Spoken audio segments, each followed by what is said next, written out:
Tinututukan ng pamahalaan at UNICEF ang pangangalaga sa karapatan ng bawat batang Pilipino. Ito'y upang mailayo sila sa problema, sa kahirapan na epekto naman ng kalamidad at karahasan. Ang ulat mula kay Julius Disamburo.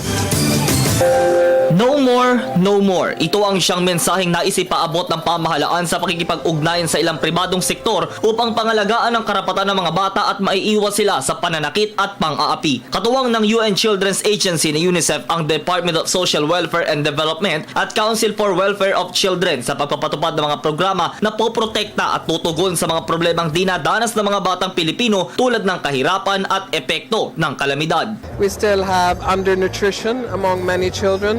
We still have low school attendance. Well, we are constantly working very closely with DSWD, with DepEd, with the Department of Health and so on.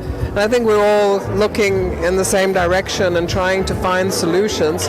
We just need to sort of get over the different hurdles, find the resources, which are not always money. Sa paghagupit ni Bagyong Yolanda noong Nobyembre 2013, isa ang batang si Kiana sa mga nakaligtas. Lingid sa ating kaalaman na ang musmus na ito magiging saksi sa kung paano rumagasa ang tubig, kung paano lamunin ang kanilang lugar at kung paano padapain ang kanilang lalawigan. The day after I woke up, noticed the strong wind with dragging the door of the room and throwing it back, which made a very loud noise. We prayed the Holy Rosary when we held onto the door, keeping it from being forcibly opened with the strong and powerful wind. Nang makausap namin si Kiana sa pagdiriwang na ika-25 taon ng Convention on the Rights of the Child, halos iisa ang takbo ng kanyang pahayag. Maraming batang naapektuhan dahil sa kapabayaan ng iilan sa pangangalaga sa kalikasan. I tried to put my younger brothers and other kids on the tables and chairs beside the window for their safety.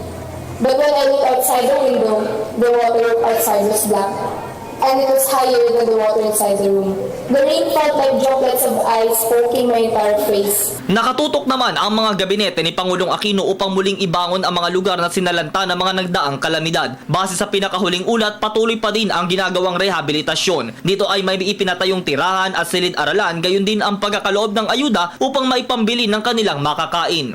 At sinisigurado namin na mula 5 years old hanggang 18, sila ay merong access sa quality education. No?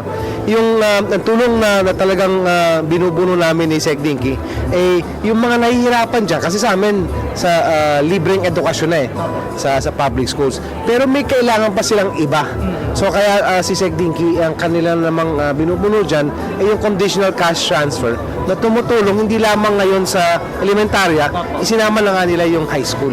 And kami ay, gaya ng sinabi ni Brother Amin, 61 billion sa ngayon, and hopefully kung mapapasa yung budget, 64 billion para sa mga bata na 0 to 18 years old. Sabi nga ng ating pambansang bayani, Gat Jose Rizal, ang kabataan ang siyang pag-asa ng ating bayan. Kaya tayong mga nakatatanda, atin silang alalayan, huwag nating saktan. Para sa Telebisyon ng Bayan, ako si Julius Disamburon.